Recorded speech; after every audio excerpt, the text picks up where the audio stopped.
First of all, I'd like to thank all of you for your support last year. It truly was a great honor. Thank you. I'm here today to talk about Rachel Carter, and I want you to understand that she comes with many, many qualifications, not the least of which she has a master's in statistics, and she will be able to take our Vote Builder program and help design individual campaigns in the west part of the valley so that we can reclaim many of the seats that we've lost over the last decade. She did mathematical analysis for private business for years, and I can personally vouch for the fact that she is dedicated, hardworking, and tenacious in defending and working for the ideals of the Democratic Party. Therefore, with no reservation whatsoever, I would like to nominate Rachel Carter for Secretary for the Salt Lake County Democrats. Thank you.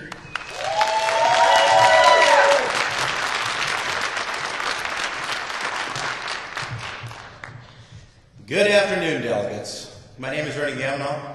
I am in the Salt Lake County Hispanic Caucus, as well as the State Hispanic Caucus. I'm addressing you today in regards to work, because as Democrats, we do not shy away from our work. Rachel Carter in 2008 was Deputy Field Organizer for President Obama's Colorado for Change, a swing state, I might add. She, in 2009, worked as a grassroots activist fighting against the very gerrymandering that we're going to have to face this year. She's worked on the campaigns of County Councilman Arlen Bradshaw as well as congressional candidate Claudia Wright. She's worked for health care reform. She's worked for the Common Ground Initiative. This last election cycle, she worked in the coordinated campaign. Rachel Carter is a hard worker, and as Democrats, we do not shy away from work. That is why it is my privilege and honor to second the nomination of Rachel Carter for Salt Lake County Democratic Secretary.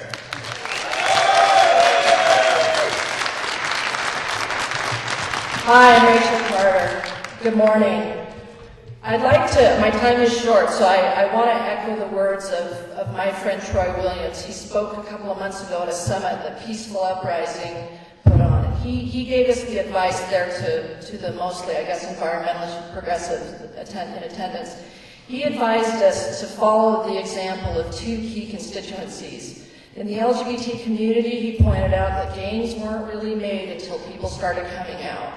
And he gave another example, that of our LDS community members and their practice that's very personal, heartfelt, and effective of bearing testimony. So his advice to the environmental movement and those in attendance was to come out and bear your testimony. So what better way as Democrats, and I think we should follow his advice, what better way to come out and bear your testimony than to come out and run for office? So I'm gonna echo that, and I'm gonna suggest if you're a firefighter in Magna, concerned about the rising national trend of threats to your ability to have a voice in your workplace, come out and run for office.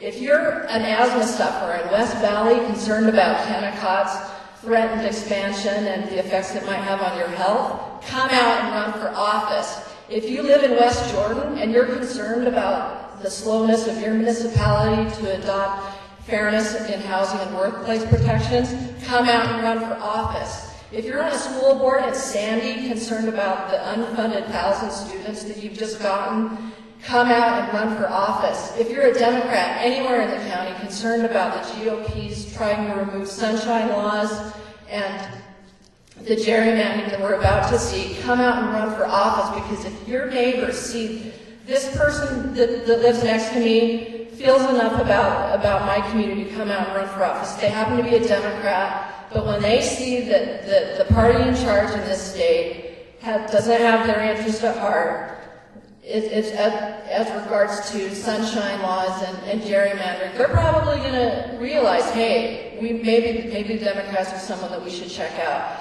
So this is where I come in.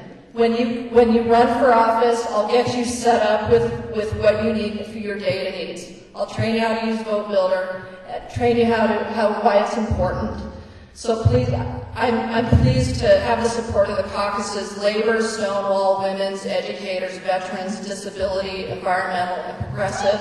I think this shows that I already have the ability to make broad-based support and broad-based appeal, and I'm ready to start up. Thanks.